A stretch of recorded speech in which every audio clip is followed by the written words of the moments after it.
ইমানের জন্য যদি ফাঁসির মঞ্চে ঝুলতে হয় পারা যাবে। ওই ইমানের জন্য যদি জেলখানার চার দেয়ালে আল্লামা সাঈদীর মতো কুরে কুরে মরতে হয় পারা যাবে। ও মুসলমান, ওই ইমানের জন্য, ইসলামের জন্য, কোরআনের জন্য বুকের তাজা রক্ত বাংলার জমিনে যদি ঢেলে দিতে হয় পারা যাবে মুসলমান। এই ইমানের জন্য সাহাবীরা জীবন দিয়েছেন, এই কোরআনের জন্য নবীর অসংখ্য সাহাবীরা জীবন দিয়েছেন। ও মুসলমান, বলে গেলে চলবে না। এটি এমন একটি কোরআন স্টেজ পর্যন্ত এমনি এমনি আসে নাই। এই কোরআনের জন্য অসংখ্য সাহাবায়ে কেরামকে জীবন দিতে হয়েছে। এই কোরআনের জন্য অসংখ্য মহিলা সাহাবারা জীবন দিয়েছেন। এই কোরআনের জন্য ইমাম বুখারী জীবন দিয়েছেন। এই কোরআনের রাজ কায়েমের জন্য হযরতে উমর ফারুক রাদিয়াল্লাহু তাআলা আনহু নামাজ আদায় করতেছিলেন। নামাজরত অবস্থায় হযরত উমরকে জবাই করে দেওয়া হয়েছে। কথা বলেন ঠিক কিনা? মুসলমান, ভুলে গেলে চলবে না। এটি এমন একটি কোরআন যে কোরআনের রাজ কায়েমের জন্য হযরত উসমান কোরআন তেলাওয়াত করতেছিলেন। কোরআন তেলাওয়াতরত অবস্থায় উসমানকে জবাই করে দেওয়া হয়েছে। উসমানের রক্ত কোরআনের পৃষ্ঠায় পৃষ্ঠায় রঞ্জিত হয়েছে। কথা বলেন ঠিক কিনা মুসলমান? ও মুসলমান, ভুলে গেলে চলবে না। এটি এমন একটি কোরআন যে কোরআনের জন্য মাজার মুআওয়িজ কোরআনের জন্য জীবন দিয়েছেন। কোরআনের জন্য ইমাম বুখারী জীবন দিয়েছেন, ইমাম তিরমিজি জীবন দিয়েছেন, ইমাম নাসাই জীবন দিয়েছেন, ইমাম ফখরুদ্দিন রাজি রহমাতুল্লাহি আলাইহি জীবন দিয়েছেন, ইমাম তাইমিয়া জীবন দিয়েছেন, ইমাম আবু হানিফা রহমাতুল্লাহি আলাইহি বাতিলের কারাগারে 8টি বছর মানবতার জীবন যাপন করেছেন। ও মুসলমান, ভুলে গেলে চলবে না। এই কোরআনের রাজ কায়েমের জন্য ইমাম শাফি জীবন দিয়েছেন, ইমাম নাসাই জীবন দিয়েছেন, ইমাম তিরমিজি জীবন দিয়েছেন। এই কোরআনের রাজ কায়েমের জন্য শতাব্দীর শ্রেষ্ঠ মুফাসসির কোরআনের পাখি আল্লামা সাঈদী 13 বছর কারাবরণ করেছেন। এই কোরআনের জন্য আল্লামা সাঈদী জীবন দিয়েছে। কথা বলেন ঠিক কিনা মুসলমান? প্রিয় ভাইরা আমার, এই কোরআন এমনি এমনি আসে নাই। কোরআনের জন্য সাহাবায়ে কেরাম জীবন দিয়েছেন, ইমানের জন্য সাহাবায়ে কেরাম জীবন দিয়েছেন। ও ইমান আনার দরকার আছে না নাই? আল্লাহ রাব্বুল আলামিন বলেন, ইল্লা মান তাবা, যারা তাওবা করেছে, ওয়া আমানা, যারা ঈমান এনেছে। কার উপর? আর একটু জোরে বলেন, ঈমান আনবো কার উপর? ঈমান আনতে হবে কার উপর? আল্লাহ রাব্বুল আলামিন বলেন, ইল্লা মান তাবা ওয়া আমানা ওয়া আমিলা আমালান সালিহান, ঈমান আনার পরে যারা ভালো ভালো কাজ করেছে, ফাউলাইক ইউবাদদিলুল্লাহু সাইয়্যাতিহিম হাসানাত। আল্লাহ বলছেন, পৃথিবীর ময়দানে যে যত বড় অপরাধী তার জন্য তত সৌভাগ্যের কারণ। ফাউলাইক, আল্লাহ আসমা ইশারা দিয়ে ইন্ডিকেট করে বোঝাচ্ছেন, ফাউলাইকা। এই রাজরামপুরের আমার সামনে যারা বসে আছেন, আল্লাহ বলছেন, ফাউলাইকা ইউবাদদিলুল্লাহু সাইয়্যাতিহিম হাসানাত। পূর্বে যত অপরাধ করেছো সমস্ত অপরাধগুলো আমি আল্লাহ মাফ করে দিয়া আমি আল্লাহ নেকি দ্বারা বদল করে দিয়েছি। জোরে জোরে বলি সুবহানাল্লাহ। প্রিয় ভাইরা আমার, আজ আমরা সেই মুসলমান, আমরা এমন মুসলমান, সারা পৃথিবীতে আজ মুসলমান নির্যাতিত, নিপীড়িত, নিষ্পেষিত আর নিগৃহীত। কাশ্মীর, মায়ানমার, ফিলিস্তিন, সোমালিয়া, চেচনিয়া, বসনিয়া, ভারত সহ চীনের উইঘুর, সারা পৃথিবীতে আজ মুসলমান লাঞ্ছিত, অপমানিত আর নিগৃহীত। আল্লাহর কোরআন ভুলে যাওয়ার কারণে, কোরআন ভুলে যাওয়ার কারণে। কথা বলেন ঠিক কিনা মুসলমান? একটি সময় ছিল ভারত উপমহাদেশ মুসলমানেরা শাসন করেছে। মুসলমানের তরবারির নিচে কাফেরেরা সব সময় বসে থাকতো। আজ পৃথিবীর মুসলমানকে গোলামের জিনজির বানায়া তারা ফকিরের মতো মুসলমানদের সঙ্গে ব্যবহার করতেছে। কথা বলেন ঠিক কিনা মুসলমান? প্রিয় ভাইরা আমার, আজ বাংলার জমিনে কোনো জায়গাতে নিরাপত্তা পাওয়া যায় না, কোনো জায়গাতে নিরাপত্তা পাওয়া যায় না। আপনি কলেজে, বিশ্ববিদ্যালয়, ইউনিভার্সিটিতে পড়াশোনা করতে গিয়েছেন, আপনার জীবনে নিরাপত্তা নাই। আপনার পরমা সুন্দরী মেয়েটা কলেজে বিশ্ববিদ্যালয়ে পড়াশোনা করতে গিয়েছে, আবার বাড়িতে জীবন আর যৌবন নিয়ে সতীর্থ নিয়ে ফিরে আসতে পারবে। সুন্দরী মেয়েটা কলেজে বিশ্ববিদ্যালয় ইউনিভার্সিটিতে পড়াশোনা করতে গিয়েছে। কলেজ বিশ্ববিদ্যালয়ের গেটের সামনে বখাটে যুবক দাঁড়িয়ে আছে। কয়েকদিন পরে আসতেছে 14ই ফেব্রুয়ারি, একটা ফুল হাতে ধরায় দিয়ে বলবে আই লাভ ইউ জান, জান তোমার কত বেশি ভালোবাসি, তোমার জন্য আমি জীবন দেওয়ার জন্য প্রস্তুত। কথা বলেন ঠিক কিনা? আপনার পরমা সুন্দরী মেয়েটা যদি আই হ্যাট ইউ বলে দেয়, তাহলে শীত নিক্ষিপ্ত করে দেহটাকে ঝলসে দেওয়া হয়।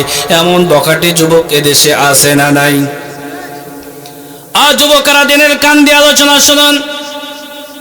কার পিছনে তুমি ঘোরাঘুরি করো? কার পিছনে জীবনের মূল্যবান সময়গুলো অতিবাহিত করো?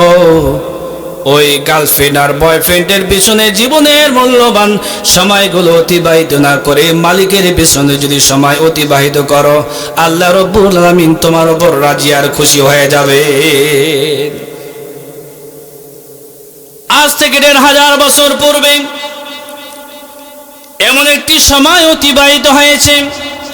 বিশ্বনবী মুহাম্মদুর রাসূলুল্লাহ সাল্লাল্লাহু আলাইহি ওয়াসাল্লাম কোরআন আল কারিমের দাওয়াত দিলেন মাত্র 10 বছরের ব্যবধানে। যে নারীরা ছিল অন্ধকারের ভিতরে নিমজ্জিত, একজন নারী জন্মগ্রহণ করেছে, তাকে জীবিত কবর দেওয়া হতো।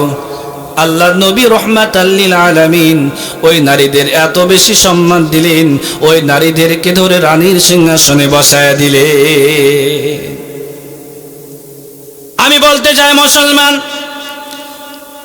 এ বাংলার সংসদে যদি আল্লাহর কোরআন প্রতিষ্ঠিত হয়ে যায়, এ বাংলার জমিনে চুরি থাকবে না, ডাকাতি থাকবে না, হত্যা থাকবে না, ধর্ষণ থাকবে না, বাংলার জমিন থেকে চাঁদাবাজি চিরতরে বন্ধ হয়ে যাবে। কথা বলেন ঠিক কিনা যুবক ভাইরা?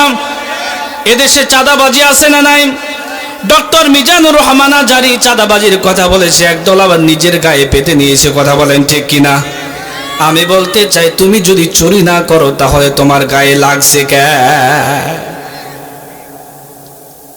প্রভায়ের আমার, আল্লাহর কোরআন যদি প্রতিষ্ঠিত হয়ে যায়, আর আমার সামনে যে যুবকেরা বসে আছে, যুবকেরা যদি কোরআনের জন্য পাগল হয়ে যায়, তাহলে দেশ আর সমাজটা কেমন হয়ে যেতে পারে। আজ থেকে 1500 বছর পূর্বে যে হাদিসটা তেলাওয়াত করেছি, ওই হাদিসটা আমি তোমাদের কাছে শোনাতে চাই। যে বখাটে যুবকটা তোমার মেয়ের, তোমার পরমা সুন্দরী মেয়ের দেহের ওপরে অ্যাসিড নিক্ষিপ্ত করে তোমার পরমা সুন্দরী মেয়ের ফেসটাকে ঝলসে দিয়েছে, ইফটিজিং করেছে, ওড়না ধরে টান দিয়েছে, বোরখা ধরে টান দিয়েছে, ওই বখাটে যুবকের কাছে যখন আল্লাহর কোরআন আল কারিমের আয়াত তেলাওয়াত করা হয়েছে, কোরআন থেকে যখন আলোচনা করা হয়েছে, ওই বখাটে যুবক যখন ইসলামের কাছে আত্মসমর্পণ করেছে, যুবকরা দেরের কান দিয়ে আলোচনা শুনুন। ওই বখাটে যুবক কোরআনের কাছে আত্মসমর্পণ করার কারণে ওই বখাটে যুবকের দায়িত্ব হয়ে গেছে তোমার পরমা সুন্দরী মেয়ে বোন আর স্ত্রীর গায়ে অ্যাসিড নিক্ষিপ্ত করে ঝলসে দেওয়া তো দূরের কথা, রাতের আধারে যে বখাটে যুবকটা তোমার পরমা সুন্দরী মেয়েটা, যে বখাটে যুবকের কারণে কলেজে বিশ্ববিদ্যালয়ে বাড়ির বাইরে যেতে পারে নাই, কোরআনের কাছে আত্মসমর্পণ করার কারণে ওই বখাটে যুবকের দায়িত্ব হয়ে গেছে আপনার পরমা সুন্দর মেয়েটাকে নিরাপত্তার সঙ্গে আপনার বাড়িতে পৌঁছে দিবে। আজ থেকে 1500 বছর পূর্বে এমন একটি সমাজ, সোনালী সমাজ আমরা অতিবাহিত করেছি। বুখারী শরীফের 3612 নম্বর হাদিস, ওয়ান খাব্বাব ইবনুল আরাতি قال شكونا الى رسول الله صلى الله عليه وسلم, নবীজি কাবা শরীফের ছায়ায় আরাম ফরমাচ্ছিলেন। এমন সময় নবীর একজন বিশিষ্ট সাহাবী নবীজির দরবারে চলে গেলেন, ডাক দিয়ে বলি ইয়া রাসূলুল্লাহ, ইয়া হাবিবাল্লাহ, আপনি কি আমাদের জন্য দোয়া করবেন না? আমরা তো মারকে দেখে শেষ হয়ে গেলাম। নবীজি খাব্বাবের কথা শুনে উঠে বসলেন। নবীজি ডাক দিয়ে বলেন, খাব্বাব রে শুনে নাও, এত তাড়াতাড়ি কেন অদৃষ্ট হয়ে যাচ্ছ? অথচ তোমাদের পূর্বে জমিনে যারা আল্লাহর দ্বীন প্রতিষ্ঠার জন্য এসেছেন, ফায়ুহফারু লাহু ফিল আরদি, তাদের জন্য জমিনে গর্ত খনন করা হতো। আজ যুবক, তুমি ঈমান এনেছ, ইসলামী আন্দোলনের কর্মী হয়েছ, তুমি মনে করতেছ ঈমান এনেছি, ইসলামী আন্দোলনের কর্মী হয়েছি, এমনি জান্নাতে চলে যাব, পরীক্ষা দিতে হবে না। ঈমান এনেছ, ইসলামী আন্দোলনের কর্মী হয়েছ, ঈমানের জন্য জীবন দিতে হবে, আল্লামা সাঈদীর মতো ফাঁসির মঞ্চে ঝুলতে হবে। কথা বলেন ঠিক কিনা মুসলমান? প্রিয় ভাইরা আমার, নবীজি ডাক দিয়া বলেন, খাব্বাব রে শুনে নাও, এত তাড়াতাড়ি কেন অদৃষ্ট হয়ে যাচ্ছ? অথচ তোমাদের পূর্বে জমিনে যারা আল্লাহর দ্বীন প্রতিষ্ঠা করার জন্য এসেছেন, ফায়ুহফারু লাহু ফিল আরদি, তাদের জন্য জমিনে গর্ত খনন করা হতো। গর্ত খনন করার পরে মাজা পর্যন্ত গেড়ে দেওয়া হতো। সুম্মা ইউতাবিল মিনশাউ ফায়ুদাউ আলা রাসিহি ফায়ুশাক্কু বিইসনাইন, করার চালায় জীবিত মানুষটাকে চারাচিরি দুই খণ্ড করে দিত। শুধু এ পর্যন্ত শেষ নয়, শুধুমাত্র ঈমান আনার জন্য, ইসলামের জন্য, কোরআনের জন্য, কোরআনের রাজ কায়েমের জন্য ওই ইমানদার বান্দা বান্দিকে ধরে হাড্ডি থেকে গোশতগুলো আলাদা করে দেওয়া হতো। এত জুলুম নির্যাতন করার পরে ওই সময়ের একজন মানুষকেও তারা এক চুল পরিমাণ আল্লাহর দ্বীন থেকে সরাতে পারে নাই। নবী ডাক দিয়া বলেন, খাব্বাব রে শুনে নাও, হাদিসের শেষ অংশে এসেছে, আল্লাহি লা ইউতাম্মান্না হাদাল আমর হাত্তা ইয়াসিরার রাকিবু মিন সানা ইলা হাযরামাউত লা ইয়াখাফু ইল্লাল্লাহ। অচিরে এমন একটি সময় চলে আসবে যে সময় এমিনের রাজধানী সানা থেকে নিয়ে হাজরামাউত পর্যন্ত লোকেরা যাতায়াত করবে, হাজার কোটি টাকার সম্পদ নিয়ে তারা চলাফেরা করবে, তাদের সম্পদের পাহারাদার হয়ে দাঁড়াবে। সুন্দরী রমণীরা রাতের বেলা একাকিনী চলাফেরা করবে, তাদের সতীত্বের পাহারাদার হয়ে দাঁড়াবে। লা ইয়াখাফু ইল্লাল্লাহ, তাদের মনের ভিতরে আল্লাহর ভয় ছাড়া কোনো ভয় থাকবে না। ইসলামী সমাজ তার গ্যারান্টি দিবে, ঠিক কিনা? আজ থেকে ১,৫০০ বছর পূর্বে এমন একটি সোনালী সমাজ অতিবাহিত হয়েছে, যে সময়ে হাজার কোটি কোটি কোটি টাকার সম্পদ নিয়ে চলাফেরা করত, সম্পদের পাহারাদার হয়ে দাঁড়িয়েছে।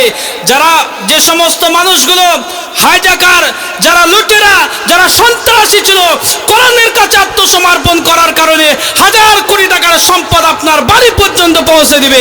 কথা বলেন ঠিক কিনা মুসলমান? এমন একটি সময়, এমন একটি সমাজ আবার আমাদের কাছে ফিরে আসুক, এমন সোনালী সমাজ আমরা চাই কি চাই না? আর একটু জোরে বলেন, কারা কারা চান না? দুহাত তুলে আল্লাহকে দেখান। সবাই আপনারা চান সোনালী সমাজ ফিরে আসুক? আপনারা চান? প্রিয় ভাইরা আমার, কোরআন এমন একটি অরিজিনাল অথেন্টিক কিতাব, যে কোরআনের কাছে আসবেন পূর্বের সব গুনাহ আল্লাহ মাফ করে দিবেন। জেনা করেছেন? এই যুবক, এই যুবক আমার দিকে তাকাও। জেনা করেছো, অত্যাচার করেছো, ভুল করেছো, সীমা লঙ্ঘন করেছো, নৈরাশ হওয়া যাবে না। আল্লাহ ডাক দিয়ে বলতেছে, লা তাকনাতু মির রাহমাতিল্লাহ, এ আমার বান্দা বান্দিরা আমার দিকে আসো, ভুল তো তোমরা করবেই। আল্লাহ রাব্বুল আলামিন ডাক দিয়ে বলেন, বানি আদম, তোমরা যদি ভুল না করতে আমি আল্লাহ তোমাদেরকে শেষ করে দিতাম, আবার নতুন একটা জাতি আমি আল্লাহ পৃথিবীতে পাঠাতাম, যে জাতি ভুল করত আবার আমার কাছে তাওবা করত। ভুল হয়ে যাবে, তাহাজ্জুদের নামাজ আদায় পড়ে দুই চোখের পানি ফেলে আল্লাহকে বলবেন, আল্লাহ আমার ভুল হয়ে গেছে, আমি অপরাধ করেছি। আল্লাহ তুমি খালিক, তুমি মালিক, আল্লাহ তুমি অন্তর্জামিন, তুমি জীবনের সব গুনাহ খাতা মাফ করে দাও। এইভাবে তাহাজ্জুদ নামাজ আদায় সিজদায় পড়ে আল্লাহকে যদি তুমি আমি বলতে পারে, চোখের পানি ফোঁটা জামিনে পড়তে দেরি হবে, আল্লাহ জীবনের সব গুনাহ মাফ করে দিতে দেরি করবে না।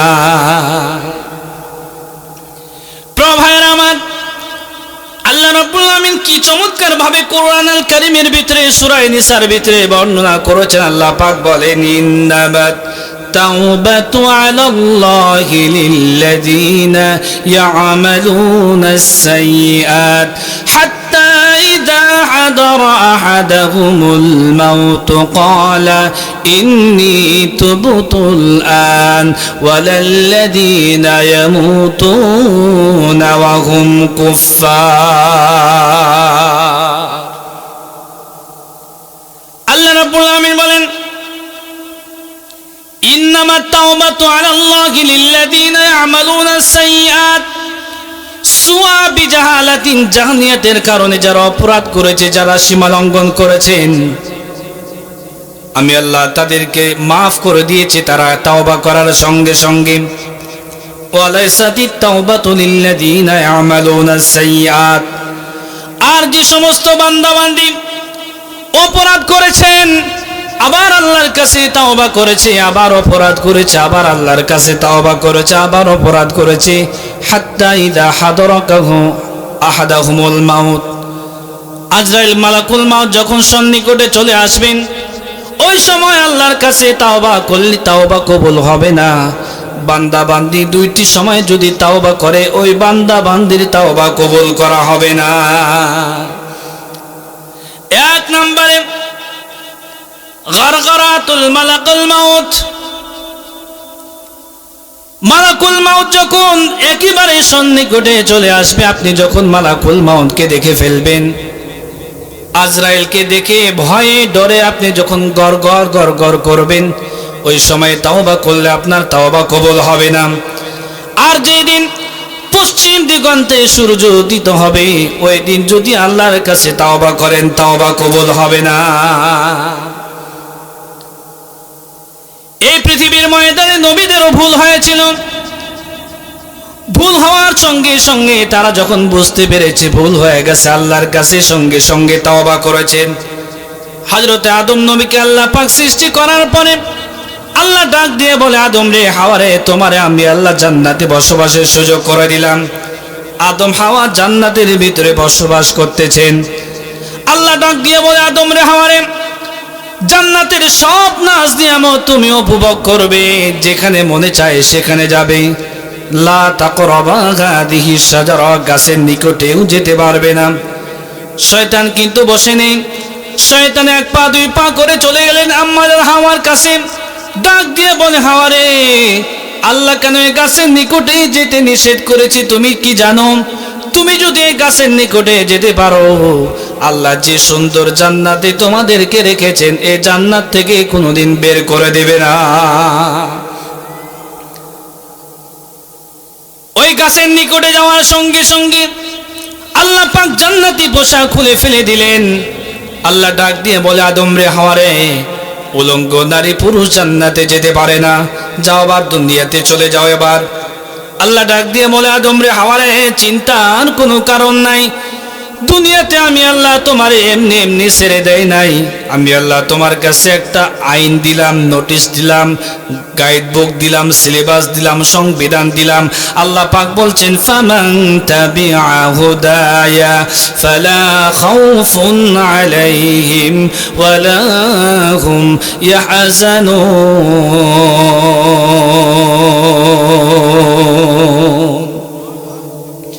ঈমানের পথে